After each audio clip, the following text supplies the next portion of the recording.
6 de la mañana, 38 minutos. ¿Qué se viene para el país? ¿Qué dicen las curvas? ¿Cómo se ha comportado la pandemia del COVID-19 en Colombia? ¿Por qué el gobierno nacional ha anunciado septiembre como un mes clave? ¿Por qué se van a seguir reactivando algunos sectores? ¿Y por qué incluso el distrito, la capital, Bogotá, ha hablado de que ya posiblemente no haya más cuarentenas estrictas en la ciudad?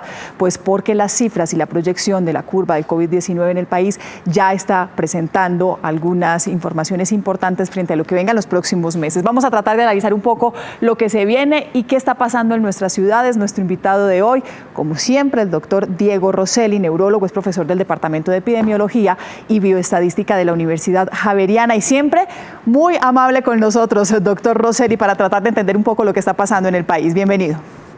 Bueno, muchas gracias, Mónica, por ponerme a madrugar y por mantener informados a los oyentes y a los televidentes que están conectados a esta hora. Yo sé que sobre todo por la madrugada, me agradece mucho. Aquí tenemos la curva, doctor Rosselli, de el comportamiento del COVID en el país. Lo primero es que queremos entender, son estadísticas y son proyecciones del Instituto Nacional de Salud. A un lado tenemos el número por miles, aquí se me está moviendo un poco el número por miles, y abajo tenemos en semanas. Esta proyección va hasta el 21 de julio de 2021. ¿Qué leemos en esta curva, doctor Rosselli?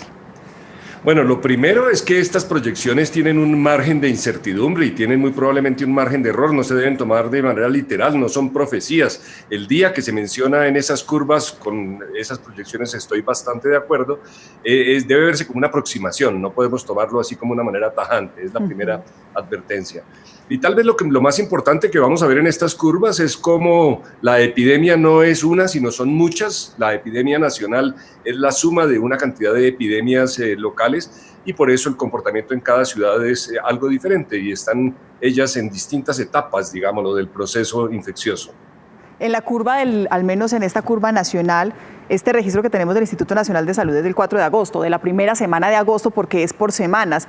Estamos apenas, según la curva nacional, empezando el famoso pico. Así es, esta segunda mitad de agosto y la primera de septiembre es quizás el momento en que, según las proyecciones, vamos a tener la mayor cantidad de casos diarios para empezar a ver un descenso en mediados de septiembre aproximadamente. No vamos a saber cuándo pasemos el pico hasta que no lo pasemos, ¿verdad? Sí, así es. Desafortunadamente uno sabe que estuvo en el pico cuando ya ve que el número de casos lleva unos días, ojalá unas semanas, reduciéndose de manera progresiva. Tal vez también vale la pena recordarle a la gente que el pico no es el final de la epidemia, realmente es apenas la mitad. En lo que queda de este año debemos esperar otros 500.000 infectados y otros 12 o 15.000 fallecidos. Así que si nosotros no seguimos con un comportamiento ciudadano, el hecho de que levante la cuarentena en Bogotá, por ejemplo, no quiere decir que tengamos permiso para andar libremente, sino que están delegando en nosotros la responsabilidad de tratar de evitar lo que ha pasado en muchos otros lugares y es un segundo pico, a veces inclusive más acentuado que el primero. Estábamos viendo entonces la gráfica nacional. Ahora sí, lo que usted nos decía hace algunos instantes, podríamos ver varios comportamientos de la pandemia en distintas ciudades. Empecemos con algunas de estas ciudades, con Barranquilla. Bueno, el nacional lo tengo acá, ya le voy a poner Barranquilla, que es, aquí la tengo, Barranquilla, que se supone, o es lo que se ha dicho, las cifras vienen en descenso, las UCI se están desocupando. ¿Qué está pasando allí en esta ciudad, de la capital del Atlántico? Bueno, algo que quiero que la gente note en estas gráficas que vamos a ver es que aquellos lugares en donde la epidemia tuvo su pico más temprano, también tuvo un pico más aguzado, una pendiente mayor y por ende puso en más problemas al sistema de salud. Como supimos, en Barranquilla hubo una saturación de las unidades de cuidado intensivo en su momento y una tasa de letalidad bastante elevada, pero ya parece que de seguir el comportamiento de los barranquilleros, no es el momento de salir a hacer un carnavalito. Este número vendría descendiendo tanto en Barranquilla como en la otra de las ciudades grandes de la costa, que es Cartagena, que creo que es la siguiente gráfica. Aquí se la muestro. Aquí tenemos Cartagena, doctor Rosselli. Sí, En Cartagena el pico fue menos puntudo, por decirlo así. Sí. Es importante entender que esto lo que está representando es el número de casos diarios que se van diagnosticando, y estas tasas del instituto son ajustadas por el día del inicio de los síntomas. Así que tienen una buena precisión de cuándo se presentó la mayor cantidad de contagio en Cartagena, y ya se está presentando un descenso en esa cumbre, en ese premio de montaña, que también es una invitación a que se mantenga el comportamiento ciudadano. Vámonos para Cali, doctor Rosselli. Bueno, de las tres ciudades capitales grandes, Bogotá, Medellín y Cali, Cali y Bogotá tienen una curva relativamente similar, y ya debemos estar en este momento, podríamos estar en el pico en estas dos ciudades, Cali y Bogotá, aunque las proyecciones indican que todavía podría aumentar algo en lo que resta de este mes de agosto. Esto con respecto a Cali, déjeme yo borro aquí para que no tengamos confusión con las ciudades que vamos a presentar. Bogotá. Sí.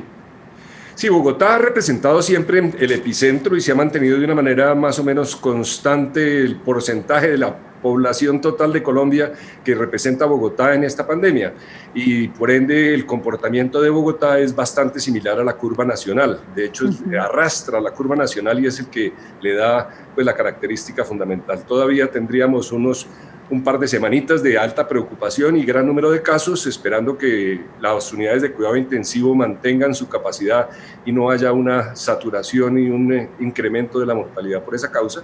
Ya en septiembre podríamos esperar el descenso. Vamos a ver qué pasa si al retirar las cuarentenas localizadas no se nos vuelve a aumentar un poco ese número de casos. Esto es muy dinámico. Claro, eso es recordar todo, sobre todo que es con la proyección que estamos y que estamos hablando de la primera semana de agosto, que es la que tenemos acá. Sigamos viendo, doctor Rosselli, el comportamiento de otras curvas. Estamos viendo Bogotá, Montería. ¿Qué pasa en Montería? Bueno, Montería está, al parecer, justamente en el pico en este momento. También lo hemos sabido por las noticias. Allá hubo algo de escepticismo sobre la pandemia y un comportamiento ciudadano que también era algo de negación. Puede hacer que aquí en Montería ya estemos empezando a ver el descenso a partir de las próximas semanas. Santa Marta. Es interesante cómo las ciudades de la costa han seguido un comportamiento diferente. Santa Marta todavía faltaría algo para llegar a ese pico según las proyecciones del instituto, y inclusive Valledupar va un poco más atrás, pero aquí lo vemos como el hecho de que se haya demorado el pico también ha sido benéfico para permitirle al sistema de salud tener una mejor preparación. ¿El comportamiento de Medellín, doctor Rosselli, ha sido especial, ha sido distinto? Sí, Medellín es un caso bien interesante porque Medellín empezó muy lento y inclusive con una tasa de letalidad muy baja, que se creyó que pues iba a salir bien librado todo el tiempo, y luego se vio un incremento en el número de casos que se está viviendo en este momento, y eso representa un pico más tardío. De las tres ciudades grandes, pues va a ser la más demorada en llegar a ese pico y empezar el descenso. O sea que Medellín de pronto se puede correr un poquito más de septiembre si se sigue la proyección. Exactamente. Bueno, ¿qué pasa? Seguimos con Bucaramanga. Bueno, Bucaramanga es otro ejemplo de un lugar en donde el crecimiento inicial y de hecho el crecimiento total ha sido moderado, no ha sido tan acentuado como en ciudades como Barranquilla, por ejemplo, y eso es buena noticia en el sentido de que han permitido precisar y preparar al sistema de salud mejor, pero también representa que se van a demorar más en llegar al pico. Según esta proyección de Bucaramanga, si estamos en agosto, pues todavía inclusive se podría correr mucho más de octubre, según la proyección, en Bucaramanga, inclusive noviembre o fin de año. Así es, así es. Ese caso es demostrativo de cómo el comportamiento en cada ciudad y en cada región muestra una dinámica diferente. En Bucaramanga y en el eje cafetero, particularmente Armenia, sí, es la otra que tiene también un pico que inclusive según algunas proyecciones, y hay que recordar que estos pronósticos son más imprecisos a medida que nos alejamos en el tiempo. Así que hablar de lo que pueda estar pasando a finales de agosto, principios de septiembre, tiene mucha más probabilidad uno de atinar que a ciudades como Armenia, en donde la proyección ya se va yendo hacia el final del año. Sí, doctor Rosselli, para hacer una conclusión de lo que está pasando con el comportamiento de la pandemia en Colombia, ¿hemos hecho bien la tarea? ¿Podemos decir no bajemos la guardia, pero ya estamos pasando tal vez los momentos más difíciles? Bueno, hemos tenido aciertos y hemos tenido desaciertos. El hecho es que la proporción de pacientes por millón de habitantes en Colombia ha sido un poco más baja, un 75% de lo que ha representado en toda la región. Y eso no solamente es bueno en el sentido de que se ha acompañado de una mortalidad, una letalidad relativamente más baja también. Así que las medidas que se tomaron tempranamente muestran que se intervino a tiempo. Ahora lo que pasa es que tenemos que seguir enfatizando el seguimiento de contactos, la detección temprana de los casos, y en eso es algo en lo que todavía nos falta mucho por aprender. Y asumir la responsabilidad que nos queda a nosotros. Ese es el mensaje. Exactamente, sí. Doctor, muchas gracias, como siempre, muy amable con su atención y su tiempo para Noticias Caracol. Bueno, pues gracias a ustedes y un saludo. Feliz mañana.